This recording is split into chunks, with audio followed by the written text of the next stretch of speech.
माननीय श्री इकरा चौधरी जी।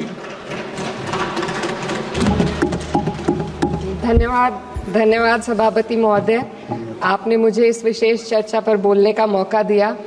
भारत के संविधान के 75वें वर्ष की चर्चा के मौके पर मैं सबसे पहले संविधान बनाने वालों की दूरदृष्टि को सलाम करती हूँ।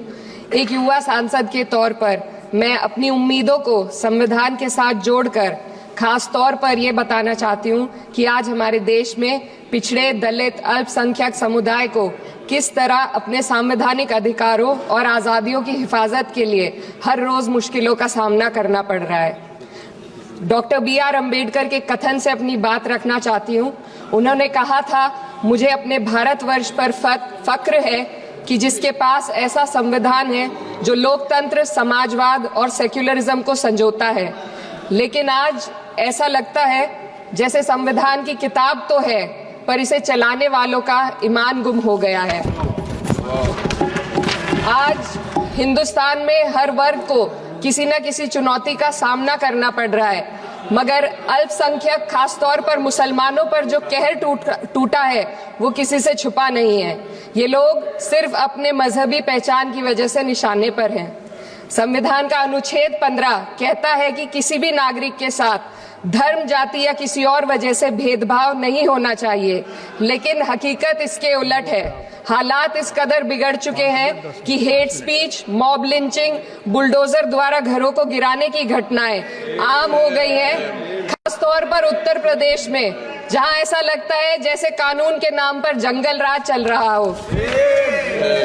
संभल में जो हुआ वो सबके सामने है। पुलिस के संरक्षण में निर्दोष लोगों की हत्या की गई और सरकार ने चुप्पी साध ली। अल्पसंख्यकों पर हिंसा बढ़ती जा रही है, मगर सत्ता में बैठे लोग या तो आंखें मूंदे हुए हैं या फिर इन घटनाओं को बढ़ावा दे रहे हैं। हद तो तब हो जाती है जब न्यायपालिका की बात भी अनसुनी कर दी जाती है। सुप्रीम कोर्ट ने मॉब लिंचिंग पर 11 सूत्रीय निर्देश जारी किए थे। इसमें साफ कहा गया था कि राज्य सरकारें और पुलिस इस तरह की घटनाओं को रोकने और दोषियों पर सख्त कार्रवाई करने के लिए जिम्मेदार है, लेकिन आज भी इन निर्देशों पर अमल नहीं हो रहा है। हाल ये है कि मॉब लिंचिंग को रोकने की बजाय सत्ता में बैठे लोग आग में घी डालने का काम कर रहे हैं। उनकी जुबान से ऐसी बातें निकलती हैं जो नफरत को और बढ़ावा देती है।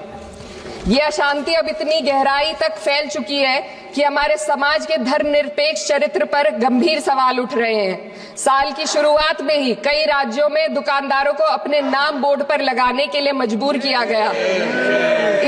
इसे सेहत और सुरक्षा के कानूनों का हिस्सा बताया गया, मगर असल मंशा कुछ और थी। ये कदम खास तौर पर मुसलमान दुकानदारों को निशाना बनाकर उठाया गया ताकि उनकी रोजी रोटी पर चोट की जाए। पिछले हफ्ते मुरादाबाद में एक मुस्लिम डॉक्टर को हिंदू बहुल्य मोहल्ले में घर खरीदने पर विरोध झेलना पड़ा। वजह बताई गई कि इससे मोहल्ले की सामाजिक शांति बिगड़ जाएगी। अब आप ही बताइए, क्या ये वजह सही है, जायज है? असल में ये छोटी बड़ी घटना इस बात का सबूत है कि सांप्रदायिकता को बढ़ावा देने वाले बयान और नीतियां हमारे समाज को अंदर से खोखला कर रही है। उत्तर प्रदेश में यति नरसिंहन ने बेहद घटिया बयान दिया, लेकिन सरकार इन बयानों पर कोई कार्रवाई नहीं कर रही। हेट स्पीच न केवल जनमानस के विचारों को प्रदूषित करती है, बल्कि इससे अब संवैधानिक पदों पर बैठे लोगों को भी प्रभावित कर दिया है। अभी हाल ही में माननीय उच्च न्यायालय इलाहाबाद के माननीय न्यायाधीश ने ऐसे बयान दिए जिसका संज्ञान खुद सुप्रीम कोर्ट को लेना पड़ा। संविधान के अनुच्छेद 29 और 30 ने अल्पसंख्यकों को उनके मजहबी और सांस्कृतिक हक दिए हैं ताकि वो अपनी पहचान को बचा सके और अपने संस्थान चला सके, लेकिन आज उन्हीं हकों पर हर तरफ से चोट की जा रही है। वक्फ जैसे बिल लाकर उनके धार्मिक अधिकारों को छीनने की कोशिश की जा रही है।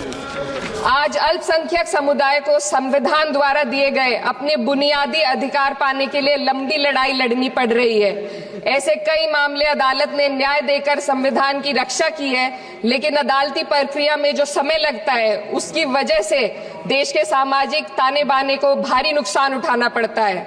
मिसाल के तौर पर इलाहाबाद हाई कोर्ट ने 2004 के मदरसा एक्ट को रद्द कर दिया था, जिससे मदरसों के संचालन पर सवाल उठे। हालांकि सुप्रीम कोर्ट ने बाद में इस फैसले को पलट दिया और एक्ट को वैध करार दिया, लेकिन इस प्रक्रिया में जो समय लगा उसने अल्पसंख्यकों को बेचैनी और संघर्ष के दौर में डाला है। इसी कड़ी में प्लेसेस ऑफ वर्शिप एक्ट 91 भी आता है और कई अन्य अधिकार, उन्हें भी इसी तरह अदालती लड़ाइयों में उलझाया जा रहा है। ये स्थिति न केवल अल्पसंख्यकों के अधिकारों की राह में रुकावट है, बल्कि justice delayed is justice denied जैसी कहावत को सिद्ध करती है। मैं इस सदन से दुनिया भर के अल्पसंख्यकों की आवाज उठाना चाहती हूँ, खास तौर पर हमारे पड़ोसी देश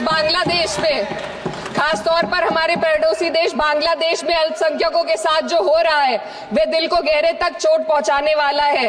उनकी जान माल की हत्या की जा रही है। बांग्लादेश हो या हिंदुस्तान हो या कोई और देश, अल्पसंख्यकों की सुरक्षा, इज्जत और अधिकारों की हिफाजत हर सरकार की सबसे पहली जिम्मेदारी होनी चाहिए।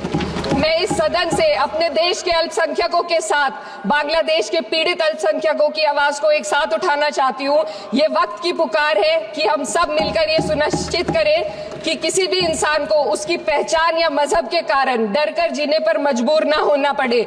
जहाँ हक छीने जाते हैं वहाँ अमन खो जाता है। ये बात हर सरकार को समझनी चाहिए। अगर हम सच में अपने संविधान का सम्मान करना चाहते हैं तो हमें नफरत और भेदभाव को खत्म करना होगा। हमें ये दिखाना होगा कि ये मुल्क हर वर्ग, हर जाति, हर धर्म और हर समुदाय का है, और जब तक ऐसा नहीं होगा तब तक संविधान की आत्मा सिसकती रहेगी। सर, अपनी बात को खत्म करते हुए मैं एक शेर अर्ज करना चाहती हूँ। ये दाग दाग उजाला, ये शब्द